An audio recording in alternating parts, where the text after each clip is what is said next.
السلام عليكم، لاباس عليكم؟ نتمنى تكونوا كاملين بخير وعلى خير، ناشطين ومرتاحين. ومرحبا بكم معايا فيديو جديد على القناه ديالي اكل صحي مع اسماء. اليوم ان شاء الله مع وصفه ضد الترهلات، وصفه رائعه للجسم صراحه، وصفه اللي انا جربتها شخصيا، وهي وصفه من الاخصائي ديال التغذيه، زوينه بزاف. كنتمنى انكم تجربوها حيت صراحه زوينه.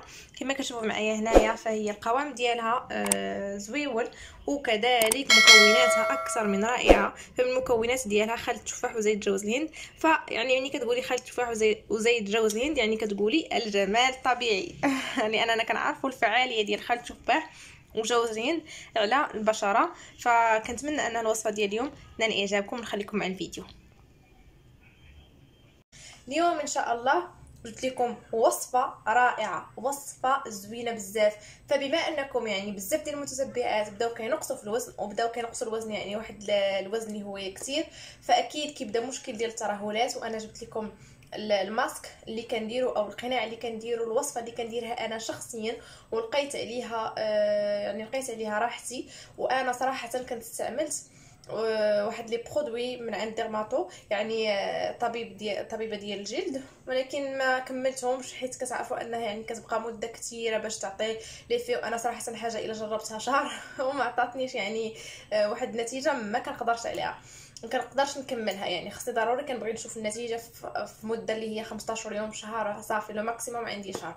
فهذه وصفه صراحه هي وصفه ديال الاخصائي ديال التغذيه، وكذلك كيدير يعني الحميه وكل شيء. فانايا داك كنسمع ليه وداكشي، وقال هذه الوصفه وجربتها ولقيت انها صراحه رائعه. فقلت انني بما انها يعني المتتبعات ديالي بداو كينقصوا، من الاحسن انني نتقاسم معاهم الوصفه اللي كندير باش هكا حتى هما يستافدوا. فالوصفه يعني ضروري فيها خل التفاح. خل التفاح انا هنايا خل التفاح يعني دايراه، يعني واخداه من عند الناس اللي هما ثقه، يعني عارفه بلاصتو منين وكل شيء وشنو كيديروا فيه وكل شيء، يعني بيو 100%، يعني طبيعي 100%. ما كناخذوش من الاسواق الكبرى. وكذلك هنايا زيت جوز الهند، زيت جوز الهند والقهوه، قهوه.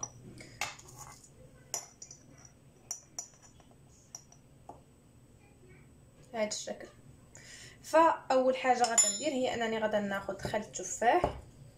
فهي كتبغي شويه ديال الوقت، يعني مده ديال يعني كنديروها مده ديال 20 دقيقه او 30 دقيقه. يعني من الاحسن انك تكوني في الحمام. انا كنديرها ملي كنبغي نمشي للحمام، كنديرها يعني 20 دقيقه حتى نص ساعه، وعاد ديك الساعه كنغسلها. يعني صراحه وصفه اللي زوينه. وجوج المعالق ديال القهوه،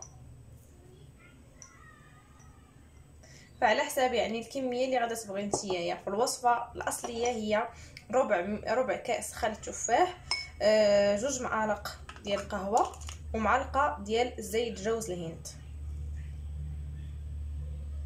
فانا هادشي كنديرو شويه في الميكرووند باش يذوب ليا زيت جوز الهند، وعاد كنديرو. تقدري تذوبي زيت جوز الهند عاد ديريه.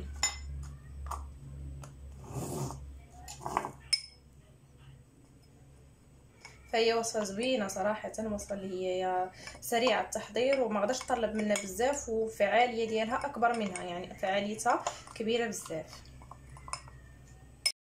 فدابا بعد ما داب ليا زيت جوز الهند، فكتاخديها وكديريها على المنطقه هكايا، وصراحه كتحسي براسك بحال كديري مساج، يعني زوينه. وكتاخدي حتى نتيا الوقت في الراحه ديالك، يعني كديريها وكتبقاي 20 دقيقه، فكتاخدي حتى نتيا الوقت فاش انك كترتاحي هكايا. وخاصه الحمام المغربي يعني صراحه رائع، ملي كتدخلي كترتاحي.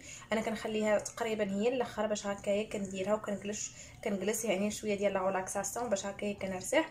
وعاد ديك الساعه يعني من بعد واحد 20 مينيت ولا 30 مينيت كنشلل وكنبقى يعني مرتاحه. وجوز الهند يعني كيعطي واحد الرائحه في الجسم رائعه، يعني كتحسي حتى الرائحه كتبقى لك في الجسم ديالك، كتبقى لك مده طويله. كنتمنى ان الوصفه ديال اليوم تكون نالت اعجابكم، كنتمنى انكم تجربوها حيت صراحه الوصفه رائعه.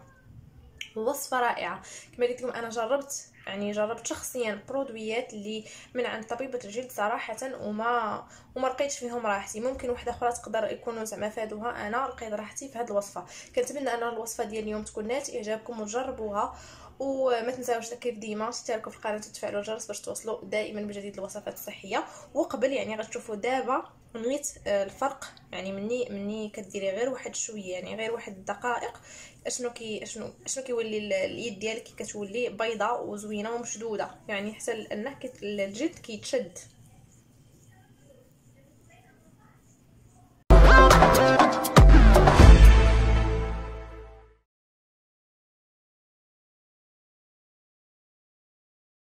فانا هنا يعني باقي ما كملتش حتى دقيقه، يعني قل من دقيقه كتلاحظوا الفرق، كتلاحظوا انه اللون حتى هو يعني ابيض، وكذلك يعني الجلد يعني مشدود، يعني ماشي رائعه صراحه. وكذلك المنافع ديال زيت جوز الهند وخل التفاح، فهم عندهم منافع كثيره، والقهوه على الجسم، فمن احسن لي ماسك اللي ممكن تلقاهم ديال الوصفات ديال التجميل هما خل التفاح وكذلك جوز الهند. فانا صراحه عندي واحد الوصفه اخرى كنستعملها لخل التفاح، ان شاء الله نقدر ننزل لكم، ولكن الوجه الحبوب الوجه يعني افيكاس، كتخلي الوجه نقي، تخلي الوجه يعني ما فيش حبوب، واهم حاجه انه كتخلي الوجه مشدود.